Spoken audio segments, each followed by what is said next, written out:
Wes Goldberg, we're a week out from the NBA season, so I have a highly important, seismic question for our cold open today. Josh Hart gave out 4 nicknames, or more than 4, I think 5 nicknames for Karl Anthony Towns. The Big Bodega, the Big Cat, Kit Kat, the Big Meow, and Big Purr. Which of Josh Hart's nicknames for Karl Anthony Towns do you approve of, if any? The runaway winner here is Bodega Cat. I mean, that is an awesome description of Karl Anthony Towns. I think it also captures a very important part of the city of New York, which is Bodega Cats with a C as opposed to a K.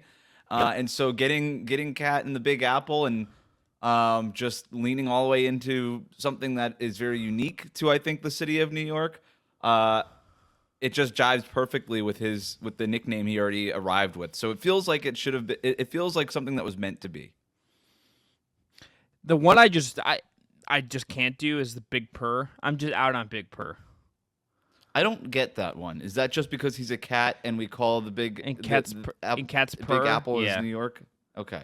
Yeah. That's just not great. It's just I'm not really about that one, Josh. So Bodega Cat, I think, is it's the best one. It's the best one, and I think it's the most complimentary one. Because I think if he's playing well, you call him Bodega Cat. There's no negative connotation here. Like Big Purr, that kind of almost feels like the cat's going to sleep. Like that's not really what you want out of Karl Anthony Towns. The other ones are not as descriptive and don't really connote anything. But like, if we're going around calling Cat Bodega Cat, that is a compliment in New York City. That's the night where Karl Anthony Towns is dropping 30 and 10. Yeah. That's that night.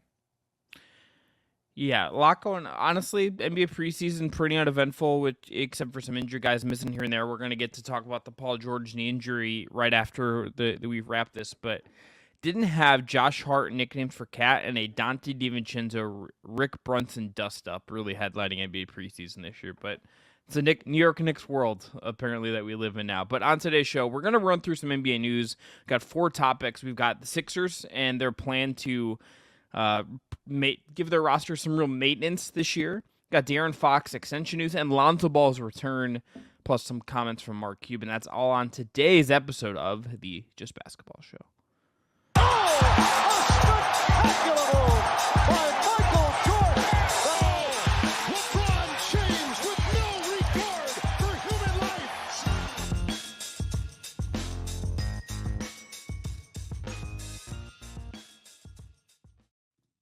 What is up, everyone? Chris Manning, Wes Goldberg here with you for a new episode of the Just Basketball Show, diving into the NBA.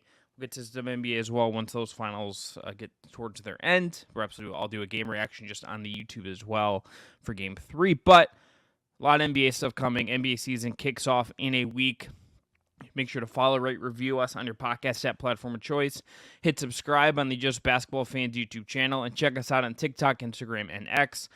I want to tell you, too, that support for today's episode of the Just Basketball Show comes from BetMGM. If you haven't signed up yet, use promo code JustBasketball, and you'll get up to a $1,500 first bet offer on your first wager with BetMGM. Here is how that works. Step 1. Download the BetMGM Sportsbook app on iOS or Android and sign up using code JustBasketball. Step 2, deposit at least $10 American and place your first wager on any game.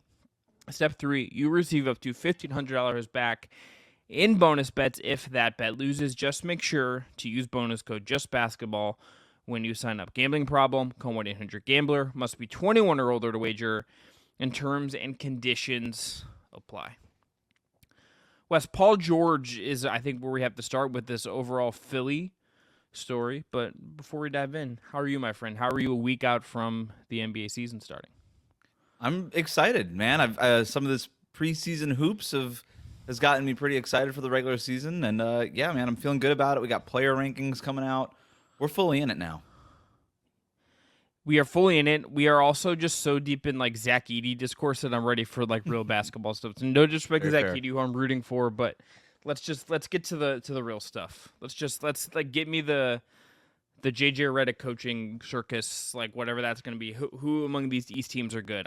How good is Philly actually? Like I want all the real stuff to really get here. I'm sick of being teased is where I'm at. But to start with Philly, Paul George hyperextended knee in a preseason game. According to ESPN, Shams Charania, which a employer for Shams, and I'm not quite used to saying out loud yet, Wes. It's still weird to me that he's at ESPN. He's going to be reevaluated in a week, and this comes on the heels of a really good Tim Bontemps story at ESPN, how Philly is going to really give a ton of maintenance to Joel Embiid. He said he might not play back-to-backs. It doesn't seem like he's ever going to play a back-to-back again his NBA career. So if you're looking to see Philly and he's in your city on the second night of a back-to-back, look forward to seeing Tyrese Maxey and Paul George instead. That's I think another conversation about if that's a good or a bad thing. But Wes, I think this is long overdue. This kind of maintenance plan for Embiid and for Philly to take the long view is vastly overdue. I understand that Embiid wanted to chase individual accolades. I understand him on the court has meant they are incredible every minute he's on, and they're really bad every minute he's off. But the end goal here, now that he's won the MVPs and he's done all of this stuff, it's about chasing a title, and to me, this is the only way you're getting Embiid to a title. This is the way. This is what it's going to require to get Embiid healthy in June and keep him as healthy as possible up until June. Right, and even that is obviously not a guarantee. Everything that comes with Joel Embiid, there's so much risk reward with him, right? I mean, maybe more than any other player in recent NBA history, where when he's on the court, he's as dominant as anybody. The guy won an MVP for a reason. Chasing Wilt Chamberlain's record last year of having more points than minutes played. Yeah, because he was that dominant when he's on the court, and then of course the knee injury and he gets hurt, and it's just not the same after that. I don't know if it's overdue. I think just every player goes through a point in his career where you do chase the individual stuff. And Joel Embiid wouldn't be who he is if he didn't have the MVP. He wouldn't be who he is if he wasn't chasing those individual heights that come with being that are on the resume of most of the all-time greats. And that's not me saying that Joel Embiid is an all-time great, but he has a lot of similarities with some of them in terms of the stuff on his resume and the things that he's accomplished. The one thing he obviously has not accomplished is the NBA championship. By the way, neither has Paul George. Sure. By the way, neither has Daryl Morey. Right? Like, these who are has all them? guys. Nick Nurse. Nick Nurse has Nick the Nurse NBA is championship. the one guy. Yeah, the one guy. And so you look at Embiid, Morey, Paul George, staples of the league for the last better part of the last decade, I'll put it that way. None of them have a championship. And they're all working right now together to go ahead and win that championship. So when you hear Joel Embiid talk about this stuff about you'll probably never see me play another back-to-back in the rest of my career. By the way, for Paul George, I don't know if he's going to be playing the second night of back-to-backs. That hyperextension, he's going to be reevaluated in a week. So that's probably the best case scenario for that news, especially the way that it looked in the moment, where I was like, oh boy, like really with this guy again with a leg injury? But the fact that he's going to be reevaluated in a week is a good sign, and he should be available for the start of the regular season, but TBD on that. But Daryl Morey has also been talking about a lot of this stuff in that Tim Bontemps story and in other media spaces at Media Day and all these things, where he's also very aware of the situation that the Sixers are in now. They did a good job in re-signing Tyrese Maxey, Joel Embiid to another contract extension. Paul George of those three is on the shortest contract, and he's under contract for 4 more years. You and I have talked about how it feels like the drama is behind this team now. Okay, we don't know if the injuries are behind this team, though. And that's always going to be baked into the Joel Embiid experience. And so, yeah, this is something that has to happen. It doesn't guarantee anything, but it feels like this is the only way that the 76ers can exist going forward. But I'll throw this back to you now, Chris, but didn't Paul George just go through this with Kawhi Leonard? And he sort of signed up for a very similar experience with Joel Embiid? Now, obviously, the two situations are a little bit different, but I think for they're Paul more George than to a be little doing this again is a little surprising.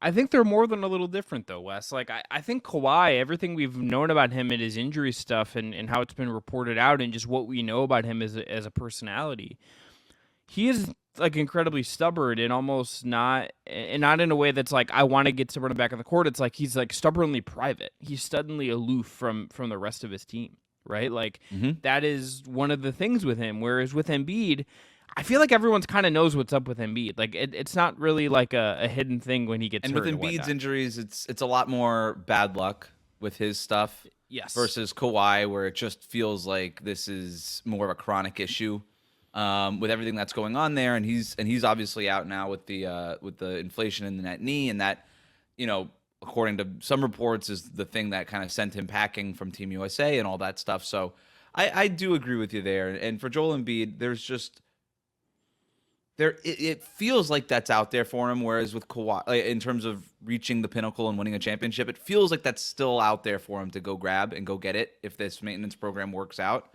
and he's healthy for the playoffs. With Kawhi, that stuff just feels like it's over. It really, Paul George leaving the Clippers, and I know they got James Harden in the new stadium and all that stuff, but it kind of feels like the championship winning phase for Kawhi Leonard is done, and the Clippers are sort of slow playing whatever the next version of the Clippers is. But with the 76ers, there is a maintenance program.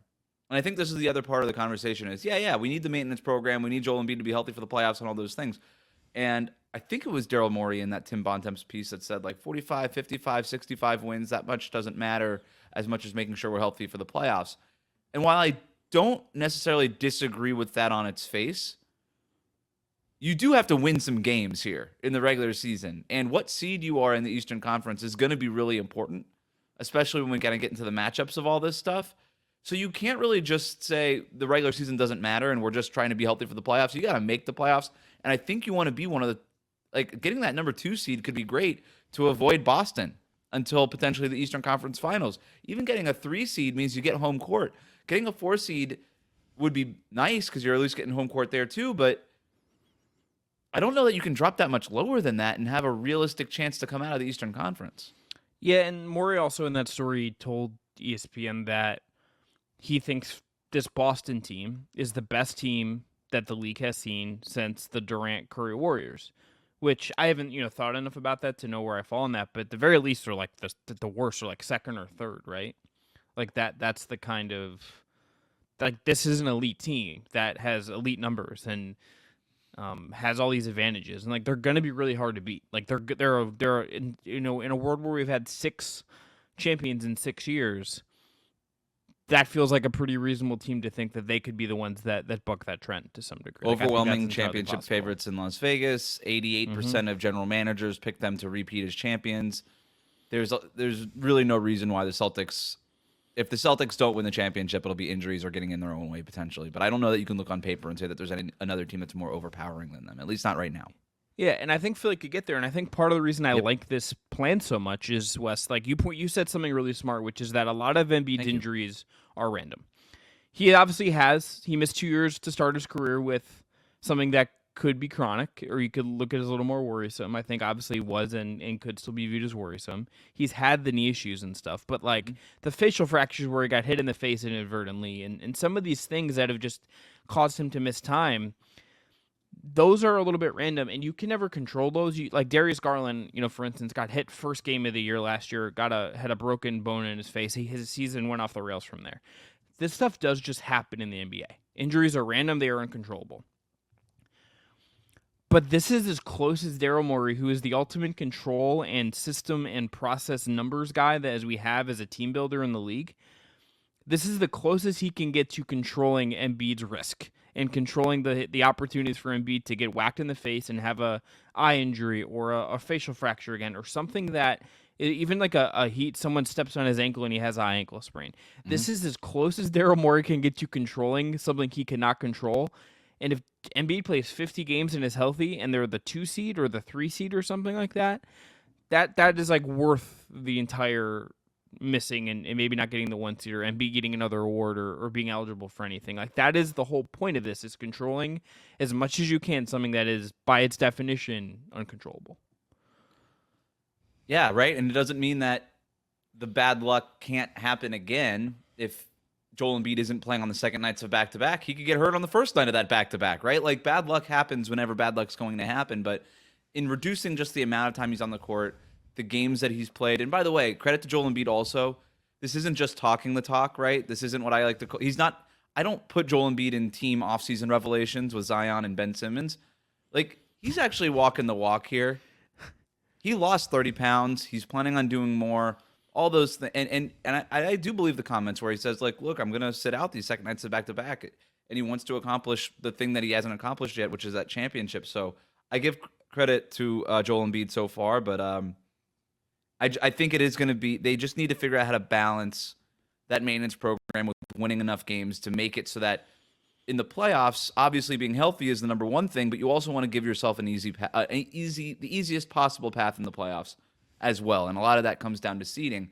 My other question too is if you're going to be careful with Paul George, do you stagger those nights that they sit out? Or do you make sure that they play together? So let's just take a back-to-back, for instance. Would you rest Paul George on the first night and then rest Joel Embiid on the second night? I think you could say, well, obviously that's the thing you do. You keep one of your superstar players on the court at all times. But the flip side of that is if they're staggering all that time, are they going to build enough chemistry by the time the playoffs come around and they got to go beat these teams when they're on the court together? It kind of goes both ways. It wouldn't shock me if they said, you know what, both these guys get the night off. It's the Tyrese Maxey show. For a night, and understanding that the second night of back-to-backs anyway is sort of a scheduled loss. Maybe you just write it off in that way anyway, and then you go full tilt in those other games so you can stack wins with Joel Embiid and Paul George on the court at the same time, because those games that Embiid isn't playing in, it's going to be really important to win the games now that he is playing in if you want to get a high enough seed. And I think probably the best way to do that is make sure when Joel Embiid is playing, have the rest of your guys out there, build that chemistry, go win those games by 20 points, right? Smack those other teams, and then just give everybody those kind of scheduled nights off when you're going to do it. Yeah, look, there's going to be some tough back-to-backs. I'm looking at their schedule now. Like in early November, they have both games at home, but they have a back-to-back against the Knicks and then Cleveland. Like that's tough to like maybe punt on one of those games. That's not optimal considering those are to varying degrees teams that are view themselves as in the 76ers conversation. But you get in the season, it's like you get Charlotte and Orlando in early December. You're playing at Charlotte the first night, and Embiid gets to stay at home and play Magic in a more important game on night 2. You can probably roll out a lesser team and try to beat Charlotte on the road. Like, you can be very strategic about this with this intent going in, I think. You're not having to decide this based on Embiid's body feel, which I think based on how he talked in the story in West and what we know about him, this is a stubborn guy that wants to play all the time. Like, I don't believe that Joel Embiid enjoys being a 55-game season guy. I think this guy, if he could, would play all the time. I think that's how he's wired. Yep. This is now that you're going in intentionally, you can like really set an intentional course. And I think to your point about chemistry, it's entirely valid. But I think being intentional about this from the get-go does make this, in theory, easier to navigate. We haven't really seen anything quite like this. Couldn't think of like a comparable example for someone going quite on this plan aside from Kawhi. But Embiid and his connectivity to Philly makes this to me like the first of its kind maintenance plan. I would argue, and now Dwayne Wade was at a different phase in his career, but the final year of the Big Three was a little bit similar. The other part about this, too, is that since Dwayne Wade and his maintenance program, and they even called it a maintenance program, they might have even sort of popularized that term when we talk about guys like Kawhi and Joel Embiid now. But doing this now in an article with a TV partner when the NBA is cracked down on stars resting games it's not the A story, it's not the B story, it's probably not even the C story with all of this stuff, but it is interesting to me nonetheless. And you look at a team like the 76ers who have a ton of national TV games. Like every other game for them is TNT, ESPN, ABC. Like they're on national TV a ton. And you mentioned the New York Cleveland back-to-back. The first night of that back-to-back is a primetime TNT game against the Knicks. And so usually when you hear about players resting in a back-to-back, it tends to be the second night of a back-to-back. But they could get hit with a fine or something here if they're going to rest them on that first night of the back-to-back against New York. No disrespect to your Cleveland Cavaliers, but the Knicks game is the one that's on TNT. No, that's the most important game. That's the most important game. The Cavs game is lesser. It just is. There's another one, too, which I think is Oklahoma City in New York, if I have that right. I had it up earlier. But it's sort of a similar situation where the second one is the one that's on national TV. So also, the Knicks one also the one on national TV in that case. Right, exactly. So, you've got that. This point was raised by Brian Windhorst, so I'm not trying to steal it here, but it's a great one. And with the in-season tournament now being a prominent thing in the NBA, you also are going to have to be pretty careful if you're going to rest Joel Embiid for a night. And by the way, we shouldn't just limit this to back-to-backs. It's the obvious ones that you can kind of circle on a calendar and say, yeah, probably not playing here. But there are going to be other nights where Joel Embiid takes off, right? Like there's going to be more than just the second night of back-to-backs. But the 76ers are going to have to be really careful because they're going to be pressured by the league, as every team will be, to make sure you're playing your stars in these in-season tournament games, right? And by the way, for a guy like Joel Embiid, Paul George, Tyrese Maxey, I know all these guys are multimillionaires that just signed supermax contracts, but there's still $500,000 on the line. So convincing them to rest might be unfair to them and to their teammates who aren't making $40 million a year. So just little like potholes that the 76ers, Joel Embiid, Paul George are going to have to navigate throughout the regular season in terms of when they're going to pick the nights that they're going to rest. Yeah, but bet you Embiid's not playing April 9th at Washington would be my guess looking at the schedule. You know, like just a hunch. He's maybe not. Good night for Jonas Valanciunas to go to work then. Andre Drummond, Valanciunas, as Washington is trying to lose to get Cooper Flag is where that game feels headed. Very fascinated by this, a story I'm sure we're going to come to time and time again. Wes, let's go to topic number 2. Mm-hmm. But first, got to tell you about our friends at Homage. Homage is the ultra-comfortable specialty apparel company with NBA and WNBA licenses that uses vintage-inspired designs to pay homage to the greatest stories, traditions, and figures across sports, music, and popular culture. Use our link below to make your purchase and support the Just Basketball Show. By the way, we are going to be doing a giveaway with them here soon. They have a ton of... That's right. We have a WNBA giveaway that we're going to be doing here soon. That's all I can say for now, but I'm just saying watch this space. Stay tuned to our socials, TikTok, Instagram, Twitter, and we'll get there. They have a ton of great NFL stuff. They have a ton of great NBA stuff. They're loaded at Homage. I can't really wear it right now because the team's too depressing, but I have a great Browns coaches jacket I got from them ahead of this NFL season. They have everything you can get over there. So check them out now. Use our link below. Support the Just Basketball Show and stay on the lookout for that giveaway. De'Aaron Fox, Wes, has bypassed an extension. And to pull back the curtain a second, in our document that we prep the show in, we throw in our quotes that are going to get turned into the graphics and whatnot for our social team. Your head went the same place I did, my friend. I did the Brian Windhorst. What is going on here? Could De'Aaron Fox be thinking about, I understand the money part of it. I think that's absolutely part of it. It always is, to get the most years for the most money possible. But I did just wonder a little bit if he's keeping the door open to make himself have a little more leverage if he wants to get out of Sacramento and chase something new in a year. All of those things can be true, right? Financially, it does make sense for De'Aaron Fox, or you could make a strong argument that it makes sense for De'Aaron Fox to wait until next summer to sign a really big extension. So he's eligible for a 3-year extension.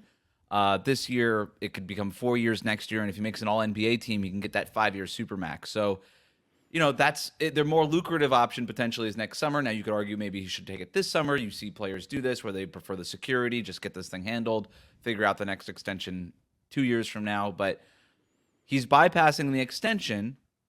Him and his representation with Clutch Sports, might I add, are bypassing this extension, and they're framing it as a financial decision, that next summer it makes more financial sense for us to sign a more lucrative extension, and that's what we're aiming towards.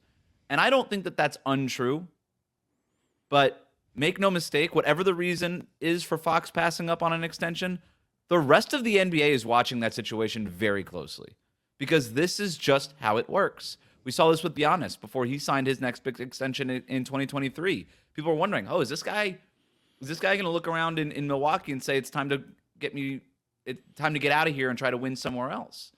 This is just what happens when players are. We just saw this with Donovan Mitchell in Cleveland as well, right? Until that extension is signed, other teams around the league, rival front offices are going to say, is there a door that's open here? Is there a door that's open here? And sometimes that door is shut really quickly, as was the case with Donovan Mitchell, as was the case with Giannis.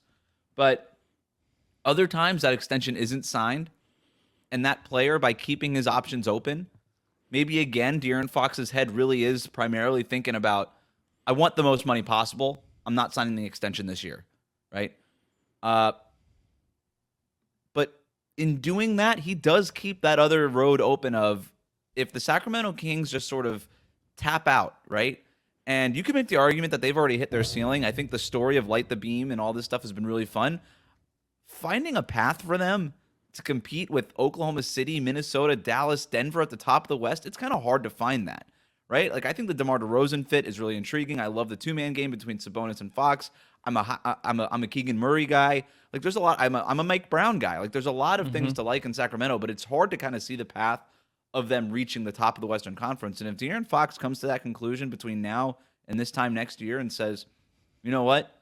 It's been real in Sacramento. I've loved my time here. I like what we've built here. He could walk away from Sacramento as a winner, as the guy who pulled this team out of the dredges of the league and brought them back to the playoffs. He is that guy, right? Made an All-NBA team there. Like, he could always say that he did that and walk away and say, I did as much as I could for the Sacramento Kings, and now I'm going to go try to chase bigger and greater things somewhere else. Again, this is all total reckless speculation here, but it is also the kind of thing that I think other front offices who are starved for a scoring guard and a star and an all-star kind of player like De'Aaron Fox, it's the kind of thing that they're thinking about right now too.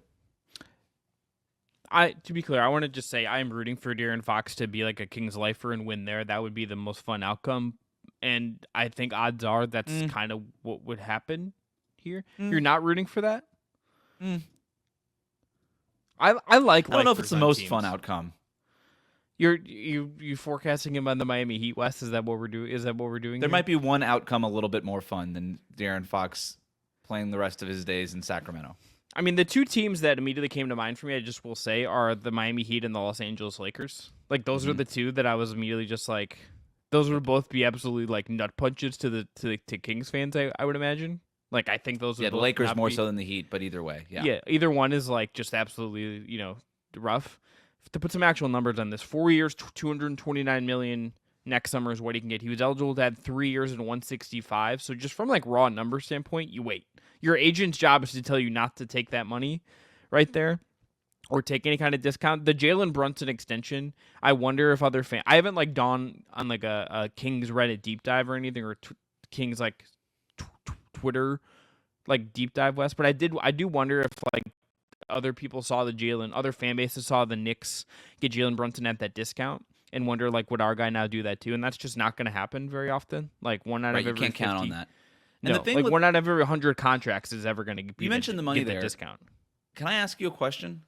Can I just to the last thing on the numbers? If he gets All NBA this year, he can get up to $345 million on a new contract over 5 years. Over 5 years. So that's a lot of money. Probably not worth that, honestly. I'm not sure. That's what my question was. There's like 5 players in the league that are actually worth that. So that's my question. There's the other side of this too, where the Sacramento Kings, who are not exactly a big market, even though their owner likes to act like they are, and kudos to him, right? I'm like, I'm not even making fun of. Good, you own an NBA team, you got billions of dollars, act like it. But you do have to face a reality at some point. Is if they do hit that ceiling, do the Sacramento Kings say, we love De'Aaron Fox, but he's just not at that level of Luka Doncic, Shai Gilgeous-Alexander, like these guys, Nikola Jokic, like the guys at the top of the Western Conference. Maybe he's not on the same trajectory as Anthony Edwards, right? Who we think is, a lot of people would have already put him in that conversation. He's certainly on that trajectory. In today's NBA, in this CBA, like De'Aaron Fox is a far better player than Zach LaVine and Brandon Ingram. It's not close. Like De'Aaron Fox is a perennial All-NBA guy. I think he's a top 15 guy in the league, top 20, wherever you want to put him. He's like in that mix, and he's going to be probably for the next half decade at least. But there's a difference even between that and those players that always used to get these supermax contracts or these max contracts when they were available to them, and now that first team All-NBA, that MVP ballot guy.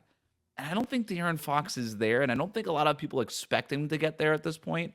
He'll be 27 years old, I believe, in December. I think De'Aaron Fox is what he is, which is a very good player. I don't know if you can, in today's CBA, with the salary cap structure being the way it is, afford to pay De'Aaron Fox what he might become eligible for next summer. And so if you're operating under that logic, do the Sacramento Kings just say, we can't do this? And they actually maybe are more willing of a participant in fielding trade calls for De'Aaron Fox. I think the chances of that happening are very slim because a market like Sacramento can't really afford to let a guy like De'Aaron Fox, who has embraced that community and that city and that team and that franchise and everything, he's done it so fully that like actually actively trading him because you don't want to pay him is just a bad look for anybody, and it's a huge PR hit. So I doubt that you're going there, at least publicly, but maybe if De'Aaron Fox actually requests a trade, they're actually maybe secretly not kicking and screaming about it, and they say, yeah, you know what, we probably tapped out what this core is. So I don't know. It's just I'm speculating all over the place, Chris, but that's just where my mind goes. I think negotiations are going to come back. I don't think it's for Fox. I kind of feel like he's not the guy, but I think it's kind of happened with Ingram, but I think even a class above Ingram, Wes, I do think we're not far away from more hard negotiations coming on contracts and things. We're going to be seeing a lot of this, right? But if you're De'Aaron Fox and you say, well, if you're going to negotiate this with me, all you have to do is find one other team that's willing to pay him. Yeah. And maybe that team isn't there. I would bet there is a team there. I think we're already there with the Brandon Ingram, Zach LaVine level. Like, no, we're not giving those guys max contracts anymore. We're just not doing it. And even like role guys that, like Isaac Okoro getting like pretty like under a mid-level exception contract, guys that you have leverage on in restricted free agency like that. Everyone except like the guys that we view as superstars are now getting squeezed. That is the market we're in. But at some point, because of as you mentioned the aprons and everything, there's going to be really really all-star level guys who are not quite top 10, and like Fox, depending on what metric you look at, is like the 11th, between like the 11th and the 20th best player in the league. I don't know. Like those are the guys that are going to get squeezed. I don't know that the Celtics would give Jaylen Brown the same contract at this point. Now it's easy to say, of course you do it because he was the Finals MVP and all this stuff. And yeah, I think in retrospect you would have, but to give him that kind of money now, with the way that the rest of the league has, I mean, you're mentioning how guys like Isaac Okoro, Caleb Martin kind of got squeezed out of money that they thought was going to be there. The rest of the league is realizing all of this stuff in real time. And I think even between the point of Boston signing Jaylen Brown to the contract versus how they probably are going to be approaching this the new cap structure now is already different within whatever it's been, a year, 2 years, whatever it is. So a year, yeah. And I do wonder if De'Aaron Fox is sort of maybe the next test case. So we already saw a version of this a little bit with Karl-Anthony Towns, right? Like the fact that he got traded for Julius Randle and Dante DiVincenzo in a first, where 2 years ago Rudy Gobert got traded for everything he got traded for. Like that Gobert trade doesn't happen in today's NBA. No. It just doesn't. And Cat, like, because he's making $50+ million a year, basically if you can just get off of that salary for anything other than negative value, you kind of just do it now if that guy isn't a top guy. And as good as Cat is, again, just like De'Aaron Fox, perennial All-NBA candidate, but not a perennial MVP candidate, I don't know that you could pay those guys the same money that those perennial MVP candidates are making anymore. Yeah. All right, let's go to Lonzo Ball, Wes. We can hit this one, I think, pretty quickly. Lonzo Ball is going to make his long-awaited return to the court on Wednesday in a preseason game. And this is very, I can say where I'm at on Lonzo quite simply. I think everyone should be rooting for Lonzo Ball to return and be an impact NBA player. When Lonzo Ball was at his best, that was a guy, when he figured it out with the Bulls, that was as a high-end combo guard who could shoot it, defend, handle. Like, that's a guy every winning team would have wanted. Really fun passer, really found an identity for himself after kind of a weird start to his career in a couple different spots in LA and everything. Like, the hype, he got post-hype Lonzo Ball was like a really, really good player, and his body up to this point just kind of collapsed on himself. I have no idea if he's ever going to be good again, Wes. I don't know, but I am rooting for it, and I think the league would be a more fun place if Lonzo Ball can actually figure this out. I mean, no doubt about it. And you mentioned sort of the identity that he found. I think he gave the Chicago Bulls an identity for his brief stint in there, right? Where he had him and Zach LaVine and Nikola Vucevic and that core that they really were excited, and DeMar DeRozan, like that core that they were so excited by and kind of hung on to probably 2 years too long. A big reason they held on to it was because they always anticipated Lonzo Ball coming back and unlocking that core the way that he did in a, again, brief amount of time, but he certainly did it. The interesting thing about Lonzo Ball is the team that he joined and helped give an identity is a very different team now that he's returning to. Kobe White has broken out. Josh Giddey is on the team now. Alex Caruso isn't. Nikola Vucevic is already at a different stage of his career, evidenced by last season. DeMar DeRozan's not there anymore. Zach LaVine is I don't know, it feels like he's on his way out the door if anybody ever kind of finds the chutzpah to trade for him. But it feels weird that he's still there. I know this is Yeah. a Lonzo segment, but it just like the way he talks about like being there and not wanting to like hamper things. It feels like he already has a foot out the door, and the Bulls have his bag. Like they have the jet ready to go. They just need to figure out where the jet's going. Exactly right. Just they just need to buy the one-way ticket, but they don't know where he's going yet. Lonzo Ball is on a 1-year contract. He's on an expiring deal. It's around $21 million. If he just comes back and is healthy, proves that he could play 10, 15, 20 games in a row, and that this stuff is behind him, I think he becomes a really interesting trade candidate for a team out there that's looking for somebody who can help push the pace, hit threes, play decent defense, and kind of give, whether it's a starting group or a second unit, some sort of identity. I think that's a really interesting sort of path for Lonzo Ball to take. The more interesting paths in the NBA tend to not be with the Chicago Bulls. So this is not even like an anti-Lonzo Ball thing. It's almost like rooting the same thing you're saying. Like everybody should be rooting for Lonzo Ball to return and be an impact NBA player. Everybody should be rooting for that to happen so that he could leave the Chicago Bulls and do that on a team that's trying to win. And the Chicago Bulls seem like they're maybe finally starting to tank a little bit here. If Lonzo's healthy, I think he could, I don't know, you could probably get something pretty decent in return for him back. I don't know if it's like a late first or something like that, but yeah, I feel like some seconds would be where that goes, just because the injury. Like you don't know if this is like the injury concerns with him, and having to be the team that pays him his next contract would be there. But I mean, if I'm like depending, the Bulls should not be like a Grant Williams team, but like Grant Williams and Josh Green, salary wise, like is like it's within $3 million of Lonzo. Trying to trade Lonzo to play with his brother, basically, is what I'm doing. And I do think like the Hornets could use a healthy Lonzo type player on that roster. I do think that's the kind of guy that would fit really well there. But like, can we send Grant Williams to like a third team that need like a more advanced team? Lonzo goes there. They get Josh Green in some seconds, and it's like I think you could do something like that. And if Lonzo comes back looking healthy, and it can make sense for everybody. Like I think Lonzo, could work in a lot of different places. He's a winning. He's a winning player. He's an absolutely winning player to me if he's right. Or he was. Yeah, when he's right. Yeah, exactly. And so, you look at a team like the Washington Wizards who don't really have a true point guard, especially with Malcolm Brogdon hurt. Could they just take Brogdon's expiring, flip it to Chicago for Lonzo Ball, attach whatever other asset that you need to get over the hump, and now you have Lonzo Ball and Jordan Poole in your backcourt? Like, I don't hate that. I don't even hate that a little bit. Yeah, we don't need to have to do a whole trade machine segment here. I don't know how interesting that is, but there's a lot of teams that when Lonzo Ball is right, could use a player a lot like Lonzo Ball. So, rooting for him. Last thing, Wes.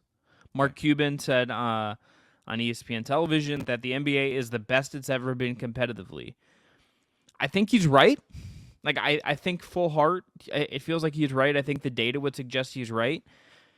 Do you like that reality we have in this kind of post? Like in this, the post LeBron Cavs playing the Warriors 4 years in a row, post that world that's felt pretty wide open. Do you like that's the world we live in? Like, do you like that it feels like there's not necessarily one dominant hammer just smashing the league? Like historically, there are teams that define eras, and this current like 6-year run feels like there's not necessarily one team that defines this whole run. Do you like that reality we're in? Do you? Yeah, I think I do. I think we still have players that are defining the era, which is not different.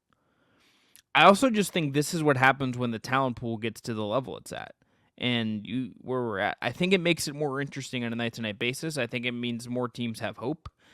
Would I like to see like two utterly elite all-time great teams play each other in the finals? Yes, that's the best outcome.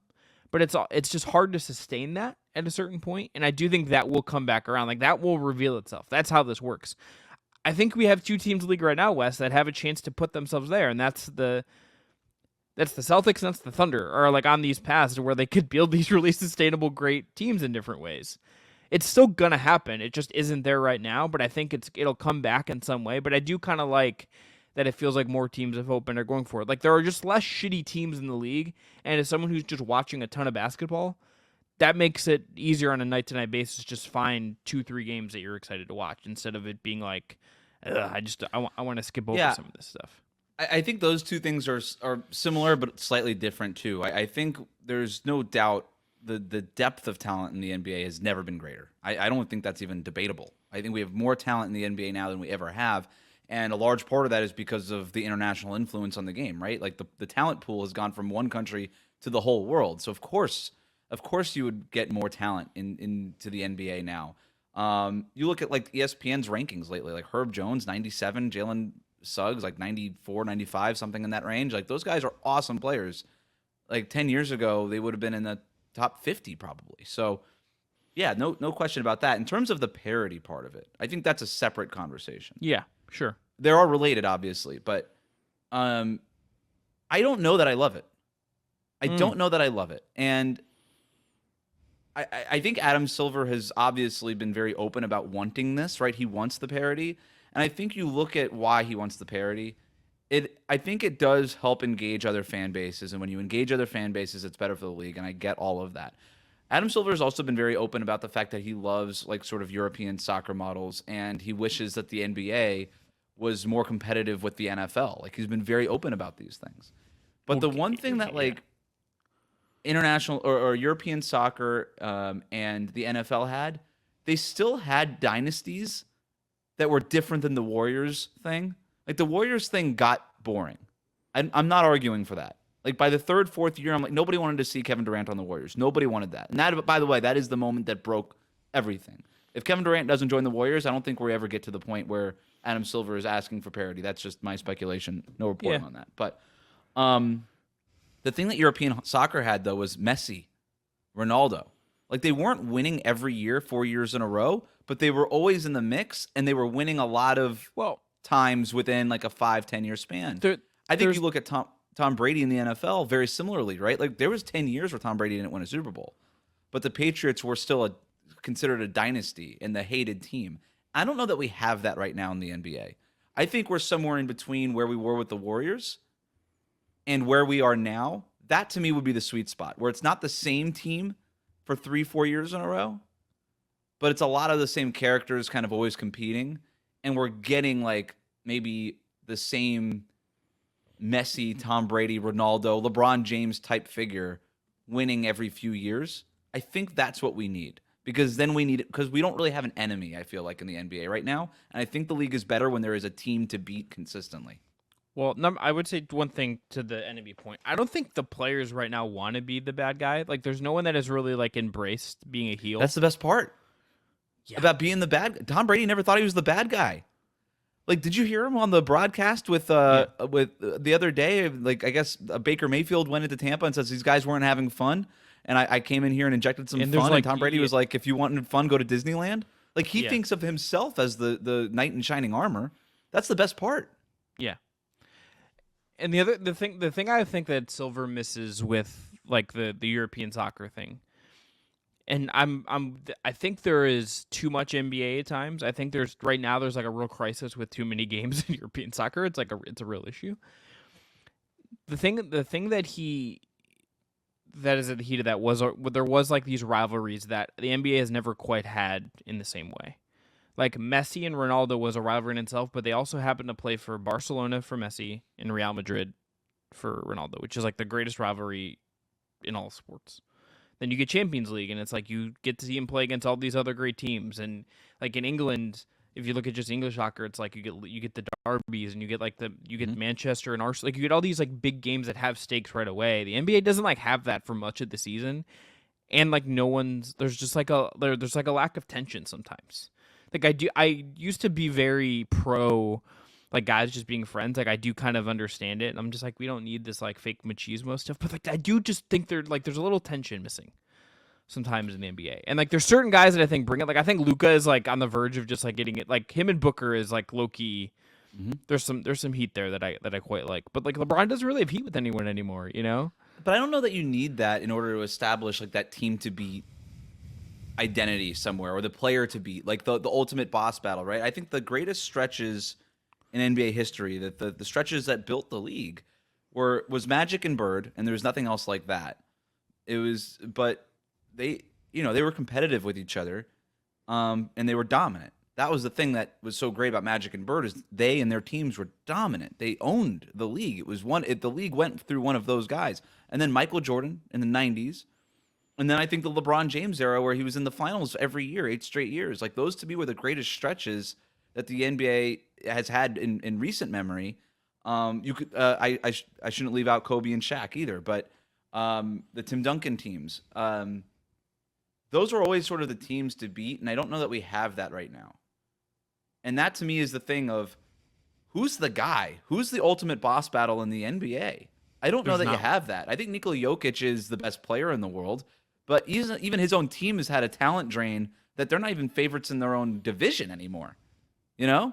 And so I don't know who the guy is. I don't. I think it's a fair thing to wonder. Like, can Luka hit that point after last year's finals? Can Anthony Edwards sort of ascend all the way to that level, which is another probably 2 or 3 levels than where he's at right now? These are all open questions.